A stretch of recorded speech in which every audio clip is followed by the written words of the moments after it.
Assalamualaikum. Kumpulan kami ingin membentangkan tentang kaum Kadasan Dusun. Kumpulan kami terdiri daripada 5 orang ahli, iaitu Ahmad Faris Silman, Wan Nakiuddin, Muhammad Mujahid, Arif Mustaqim dan Muhammad Amirun. Okay, yang pertama ialah latar belakang. Kadasan Dusun adalah kaum bumi putera terbesar di Sabah. Kaum ini juga dikenali sebagai Mamasuk Sabah, yang ertinya orang asli Sabah. Bilangan penduduk Kadasan Dusun hampir 18% daripada jumlah penduduk Sabah. Kaum ini sebenarnya berasal dari 2 kaum yang utama, iaitu kaum Kadazan dan kaum Dusun. Kaum ini digabungkan menjadi satu kaum. Bangsa ini atau juga kaum ini juga bertempat di sekeliling kawasan lembah pantai barat dan kawasan pedalaman Sabah. Terdapat juga sebilangan minoriti yang tinggal di semenanjung Malaysia, iaitu Johor, Pulau Pinang, Kelang dan Kuala Lumpur. Kaum Kadasan Dusun ini turut diiktiraf sebagai kumpulan bumi putera di Sabah yang mempunyai hak keistimewaan yang tersendiri, bermula daripada hak tanah, sungai dan sehinggalah hak penjagaan adat resam. Disebabkan itu, beberapa pertubuhan telah ditubuhkan bagi memastikan hak keistimewaan kaum Kadasan Dusun ini terpelihara. Salah satu pertubuhan di Malaysia ialah Pertubuhan Kadasan Dusun Murut KDM, atau juga dikenali sebagai pertubuhan KDM yang berpusatkan di Donggongan Penampang, Sabah, Malaysia. Agama Kadasan Dusun. Sebelum hadirnya agama Islam dan agama Kristian ke negeri Sabah, orang Kadasan Dusun adalah kaum yang mengamalkan kepercayaan animism atau pagan. Namun pada masa kini, jumlah mereka yang mengamalkan kepercayaan ini sudah semakin berkurangan kerana ramai yang telah memeluk agama Islam atau Kristian. Dalam kepercayaan animism, mereka mempercayai kepada kewujudan Tuhan yang bernama Kinorohigen. Kinorohigen ini berkuasa mencipta manusia, namun nama Tuhan ini berbeza mengikut suku kaum dan lokasi mereka. Sebagai contoh, bagi orang dusun yang tinggal di Tambunan, mereka percaya mereka disebut sebagai Minomogen. Isteri kepada Minomogen pula bernama Suming Nundu. Bagi orang dusun Lotut pula, tuan mereka ialah Kinorohigen, namun isterinya pula ialah Umun Sumundu. Mereka mempercayai bahawa Kinorohigen telah mencipta segala adat istiadat dusun Lotut pada masa yang bumi dan langit diciptakan. Berbeza pula dengan orang dusun yang tinggal di Ranau. Mereka percaya bahawa Kinorohigen tidak mempunyai sebarang isteri dan tidak berseorangan dan tinggal berseorangan. Maafkan saya. Orang dusun di Ranau mempercayai kewujudan 2 kuasa baik dan jahat dalam kehidupan Malaysia. Itu sahaja, terima kasih. Kawan-kawan yang lain, kaum Kadasan Dusun juga mempunyai bahasa mereka tersendiri. Bahasa Kadasan Dusun akan dibahaskan Boros Kadasan Dusun, Boros Momoko dan Boros Mamasuk, merupakan bahasa yang digolongkan dalam kelompok Melayu Polinesia dalam rumpun bahasa Austronesia. Bahasa ini dituturkan oleh komuniti Kadasan Dusun di Sabah. Berdasarkan kajian pengkaji bahasa linguistik, bahawa bahasa Kadasan Dusun merupakan bahasa dari kumpulan bahasa Austronesia. Manakala kaji lain pula menyatakan bahawa bahasa ini tergolong dalam kumpulan bahasa Dusunix asli, iaitu Indigenous Dusun Tribal, yakni termasuk dalam keluarga besar bahasa Austronesia, di mana mempunyai kaitan dengan bahasa yang dituturkan di selatan Filipina. Kadasan Dusun mempunyai persamaan. Assalamualaikum warahmatullahi wabarakatuh. Saya akan bincangkan tentang adat kaum Kadasan Dusun. Perkahwinan. Yang pertama, merisik. Sebelum sesuatu upacara perkahwinan dilangsungkan, keluarga kedua-dua pihak akan mengatur segala persiapan yang diperlukan. Dalam hal ini, perkara yang diutamakan adalah tentang pemberian sebentuk cincin. Cincin ini menjadi tanda peminangan daripada pihak lelaki. Sebelum peminangan dibuat, pihak lelaki melantik seorang tua yang bukan terdiri daripada keluarga terdekat lelaki yang berkenaan. Segala urusan merisik dan juga pinang meminang ini mesti dibuat pada waktu pagi. Waktu petang dan malam tidak dibenarkan sama sekali untuk dipinangkan. Wakil pihak lelaki boleh pergi merisik kepada ibu bapa perempuan yang hendak dipinangkan itu atau pengganti ibu bapa jika ibu bapa perempuan itu sudah tidak ada. Yang kedua, meminang. Apabila ibu bapa perempuan mendapati risikan itu boleh dipertimbangkan, mereka akan menentukan hari bagi wakil pihak lelaki datang membawa cincin pusaka yang dibuat daripada tembaga. Cincin itu juga digelar cincin menanti mimpi. Cincin itu mesti dibawa pada waktu pagi. Apabila ibu bapa perempuan sudah menerima cincin itu, mereka mesti membersihkan diri pada hari itu juga. Mereka tidak boleh makan atau minum apa sahaja yang boleh memabukkan. Cincin itu diletakkan di bawah bantal ibu bapa perempuan itu. Pada malam tersebut, mereka mesti berada dalam keadaan bersih, iaitu tidak mabuk. Pada malam itu juga salah seorang daripada suami isteri itu atau kedua-duanya sekali akan mendapat mimpi bertunang. Setelah selesai mesyuarat keluarga, ibu bapa perempuan memanggil wakil pihak lelaki untuk memberitahu tentang keputusan mimpi mereka. Ketika itu juga, cincin yang digunakan untuk menanti mimpi tadi dipulangkan. Waktu itu, wakil lelaki diberitahu sama ada boleh bertunang dengan membayar sugit kepanasan mimpi kerana mimpi buruk boleh dibaiki ataupun tidak boleh bertunang kerana mimpi buruk.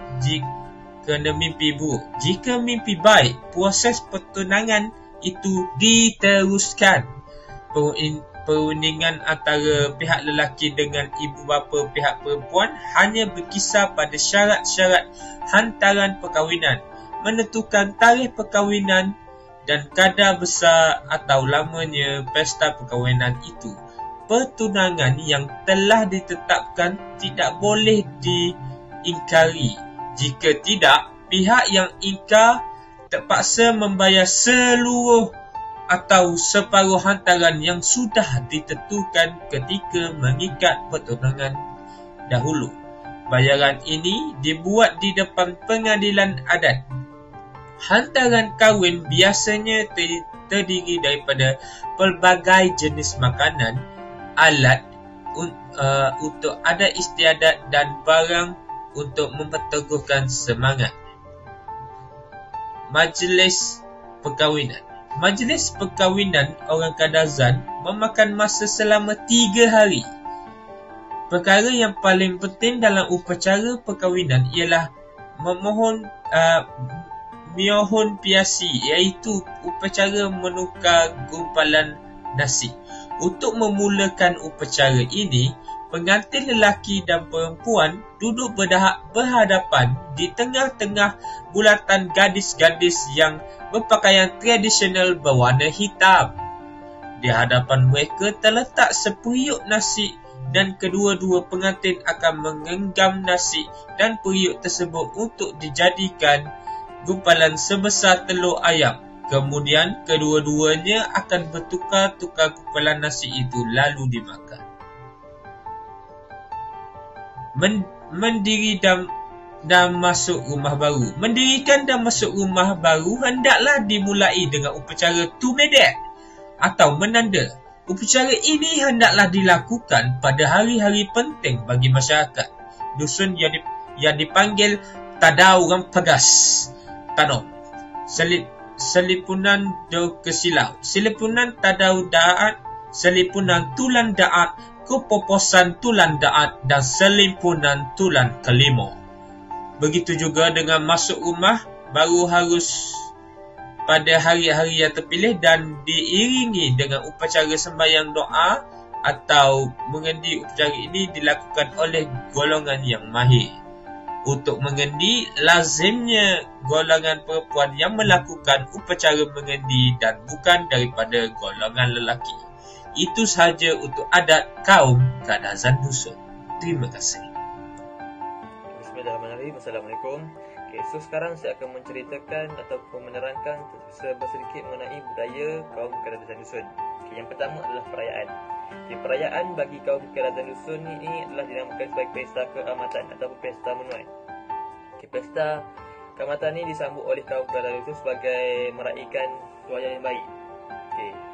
Pesta ini tapi pesta juga disambut oleh semua kaum lain di Sabah seperti orang Murut. Pesta keamatan disambut pada setiap bulan Mei, sepanjang bulan Mei. Walaupun perayaan ini adalah pada tanggal 30 dan 31 Mei sahaja. Kemuncak perayaan keamatan adalah peraduan Ratu Cantik ataupun dikenali sebagai unduk ngadau. Tradisi dan upacara kemuncak bagi pesta ini adalah yang dijalankan oleh Bobo Hizan. Bobo Hizan ni maksudnya adalah ketua pendeta. Pesta keamatan bagi kaum Kadazan Dusun ni juga dikenali sebagai Tadau Keamatan. Tadau Keamatan ni adalah dalam bahasa kaum Kadazan Dusun. Seterusnya adalah makanan dan minuman tradisional mereka.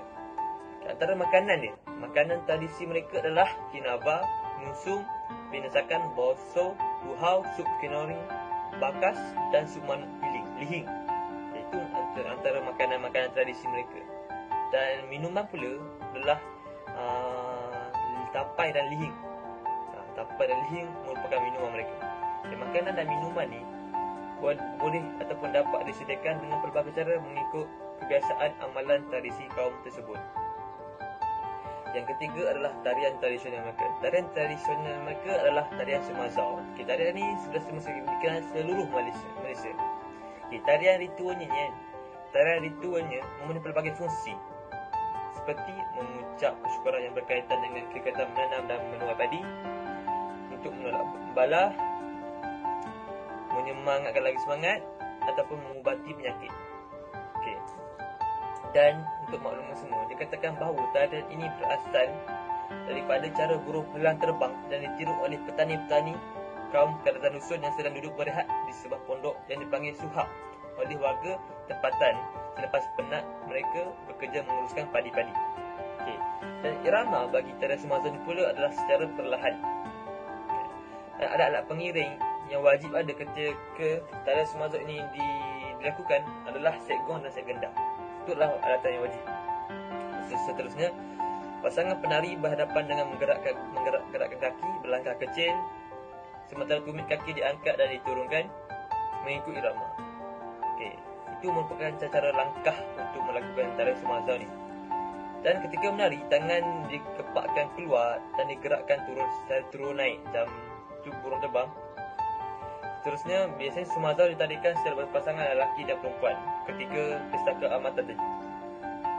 Seterusnya adalah pakaian tradisional mereka. Pakaian tradisional suku kaum Kadazan penampang dikenali sebagai sinuangga yang dipakai oleh kaum wanita dan gaung untuk para lelaki. Baju ini selalunya menggunakan kain hitam ataupun kain badu yang bersulangkan benang emas. Yang dipakai semasa sambutan pesta menuai tadi.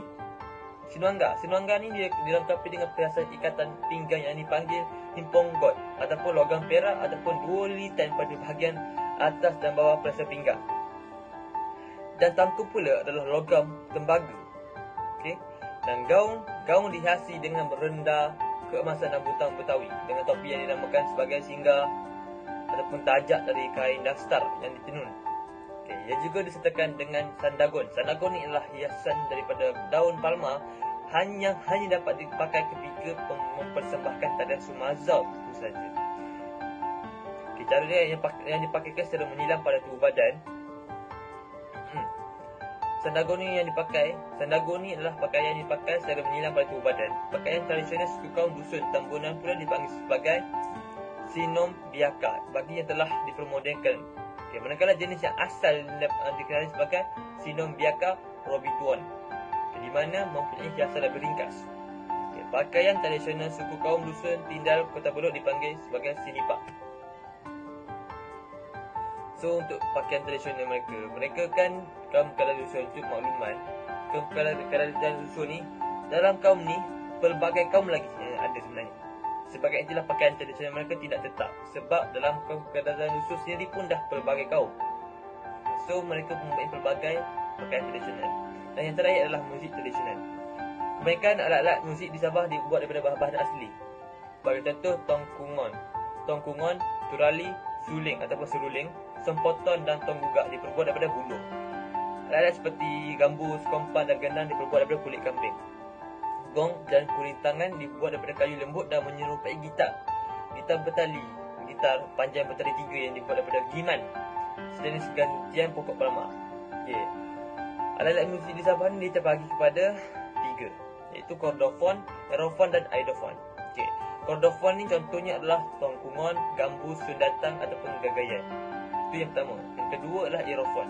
Aerofon adalah seruling ataupun suling, turali atau tuahi, bungkau dan sempoton. Dan yang terakhir adalah aidofon. Aidofon ni contohnya adalah tonggugak, gong, kulintangan dan membranofon. Okey, ada 4, maafkan saya. Membranofon ni contohnya macam kumpang gendang ataupun tontong. Okay. Itu sahaja daripada saya. Sekian, terima kasih.